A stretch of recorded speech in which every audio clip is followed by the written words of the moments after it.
Then you have the lice. Lice was one of the things, the plague that caught the Khartoumim, the necromancers by surprise, because this went over them. This is the one time that they said, "V'yamru Khartoumim el Paro etzba Elohim mi." The sorcerer said to Paro, "It is a finger of God." This is the first time the necromancer said, "These plagues are coming from God; they're not coming from Moses." Now they start to believe. They're starting to believe. Why did they start believing? Now the plague of the lice was another horrific one, where it was literally everything turned to lice. Even the ground, the sand in the ground turned into lice. It was like 1.5 feet of lice.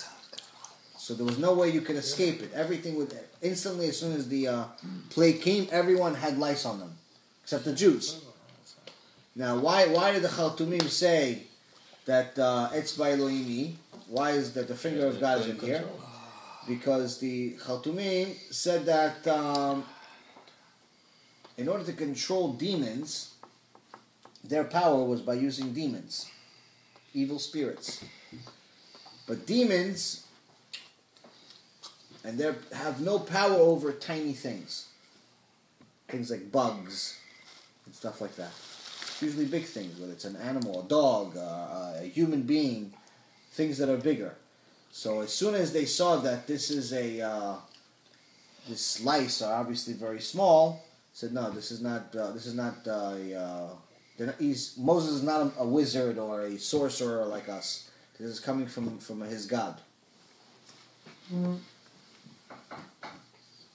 One thing that's actually good to know about evil spirits is that they still affect us today in the exile. People say that Torah says there's no demons in Israel, but there are demons outside of Israel. Not as much as there used to be, but there's still certain things to be careful of.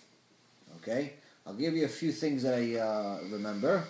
First off, if Achrei Chatzot, after the middle of the night, the Hebrew night, not 12 o'clock, sometimes it's 11:40, sometimes it's 1:30 in the morning, the Hebrew Chatzot, in the middle of the night, make sure that if you walk away from a cup of water or any drink that's not sealed, you can't drink it. Don't drink it. It has evil. It could have evil spirit in it. Food also, leftover food. Yeah, mostly from what I know is the water or any drink. After Chatzot. After Chatzot, yeah. No, regular during the day it's fine. After Chatzot, if you walk. In any way you should do this, not do it. But as far as demons in general, they're not as much in Israel as there is here. What not if in Israel. If it's like this, it's okay. If it's closed, no. But if it's open, if the bottle you have is open, it's not covered. So a demon. If you walk away from it, it's not good. A demon. Second thing, it could go into it. It could affect you. You could have a big yetzirah for something, do something foolish. It's one of the things. Another thing is there's a lot to cover, so let's try to go through these three other things. Another thing is onion. Onion. If you use onions or garlic. If you use onion and garlic, if you cut them, whatever you don't eat, you have to throw it out. Don't keep half the onion or the cut garlic and eat it the next day. You have to throw it. After you use it one night, after you use it that day, you can't keep it for the next day.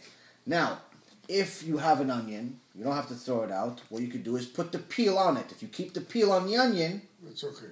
It's okay. Now you're going to ask me now, as far as anyone who knows how to cook, there's in the supermarket today, a very common product is peeled garlic. So you tell me that's not good. It has kosher on it even. How could it be? So the garlic, it's not that if it's just peeled. The garlic, if it doesn't have the head of the garlic, where it's that little stem, the end piece. Mm-hmm. As long as it has that end piece, it's not considered completely peeled. Mm-hmm. So that way you could eat it. But if you actually cut garlic in pieces, and after the initial use, don't eat it after it's kept overnight. It says it's a sakanat nefashot. It's a life risk. Yeah. Can I put a Ziploc? Another thing is for bad, not only bad spirits, but also losing, forgetting, is if you put your shirt backwards. Put your shirt on backwards, inside out. Mm-hmm. That's not good. Or if you have several shirts, let's say you have your tzitzit and your, a shirt, don't put them on together, one at a time. A lot of this stuff is in the Gemara, and some of it is initial or anytime. Don't take it off together. Don't put it on together.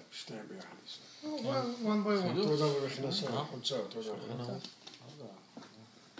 Don't take it off together. Don't put it on together. It causes you to forget, especially if you're learning Torah.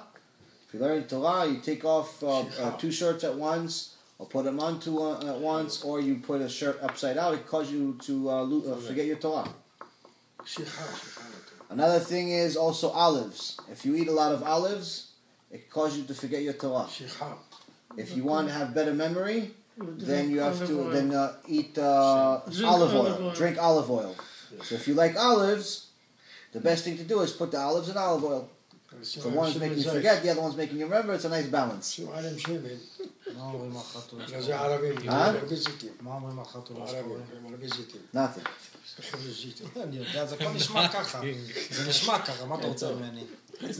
It's nothing. Not that I know of at least. Okay, moving on back to the Parashat. Yeah, it's all, I didn't make it up. This is just the water, the onion, the garlic, that's all in the Gemara. No, the onion is true. What, the rest of it says not true? No, that's scientific true. Oh. The rest I don't know. It's getting bacteria very fast. The onion. Okay. From there, if you sick or something, cut onion, put it here. It will attract all the sickness and you will be fine. Can. Actually, if you want to, you put it in socks and so on. Yeah, there's a few ways to use an onion.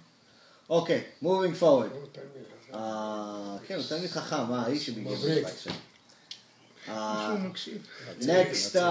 next plague is wild beasts. Wild beasts. As far as the, I keep forgetting the main thing. Measure for measure. The reason why lice came is because the Egyptians did not allow the Jews to take showers. Mm-hmm. So they had bad hygiene. So the punishment was for the Egyptians to have bad hygiene by having, these lice all over their body.